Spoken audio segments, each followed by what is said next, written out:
What is going on? So today I want to start a series on the 7 universal laws. Now there's more, but we're just going to concentrate on the 7. All right. And the first one is going to be the law of gender. And usually it's the 7th one, but we're not going to do it in any particular order. I just think that the law of gender, especially with what we have going on in today's society, is very, very relevant. All right. Because we have feminism, then we have masculinism. Not sure if that's a word, but if we're gonna keep all things equal, we're gonna have feminism and we're gonna have masculinism, all right? And how those two sides seem to be fighting against one another when, in fact, they would not exist if they did not coexist, if that makes sense. Because the law of gender is the law of creation. And it says that everything that exists in nature is both male and female. And that if you didn't have those two energies working together, that nothing would exist. So think about that for a minute. Everything is both male and female, meaning you need one and the other. Without the two, there's no you. So one cannot be better or greater than the other, because both are necessary. It takes both. It's energies, right? You need both. And that's why it's so important and relevant in today's society to explain that to everyone. So everyone knows that, hey, one is not better than the other. No one can put one down and say this one is king and this one is a peasant or anything like that, because nature dictates what is and what isn't, all right? With that being said, let's go further into detail. So I got some notes right here. All right, so all things are the result of changing from one thing to another, or from the unseen to the seen. All right, so what does that mean? That means that everything is constantly working together. Let's go back a bit. Let's talk about thought and how things in our mind happen in time. So when you think about thoughts, that would be considered the masculine energy. And then taking those thoughts and adding physical form to them takes the feminine energy. So the thoughts or the consciousness is going to be the masculine energy, right?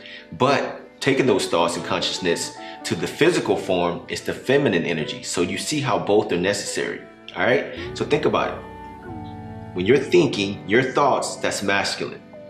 But when you take those thoughts and you create the camera I'm looking into, or you create a baby, or you create anything, it takes feminine energy, that part of the process, to make it physical. Even in nature, seed, masculine, earth, feminine. Without both, there is no life. There is no thing. And that's why it's important to understand that in me, I'm considered a male, right? But I'm both male and female. I had a mother, I have a mother, and I have a father.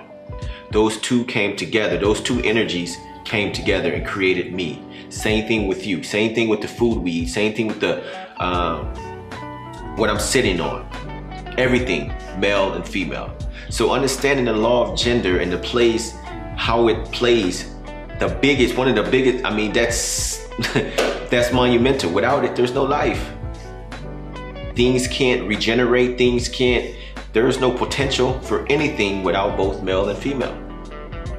And we have to understand that and have a balanced approach when we discuss things as it pertains to male and female. With that being said, ladies, treat the men in your life with respect. Men, treat the women in your life with respect. And at the end of the day, let's just respect one another and understand that there is no us or no thing without us collectively. You have to have that understanding. So that's just a brief synopsis of the law of gender. I could go more into detail. And if you want to, just let me know, because I think this is very important to understand that there is no one thing better or greater than the other thing. Everything is related. You know, that's the law of relativity. We're gonna touch on that one too. And you'll see how all the laws must be in harmony. Everything has to work in harmony, meaning there can't be any conflicts.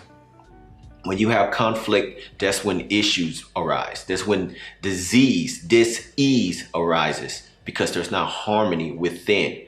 the feminine, the masculine, the vibration, the frequencies, the energies, the positive, the negatives, all those different things have to be working in harmony to produce, to create something that can continually create through the law of gender, which is the creative process. All right, that's it for today. Thank you so much for joining in. Thank you so much for watching. If you have any comments, any questions, leave them below. And yeah, so stay tuned for the next 6. I'm not sure exactly which one we're going to discuss next, but if you have a suggestion, which one you think, leave it in the comment section, and the highest number of suggestions, that'll be the next one we discuss on. All right, thank you guys, love you guys, and I hope that this has helped you. And if it has, let me know by sharing, liking, commenting, following, subscribing, doing all that great stuff. I love you guys. I'm out.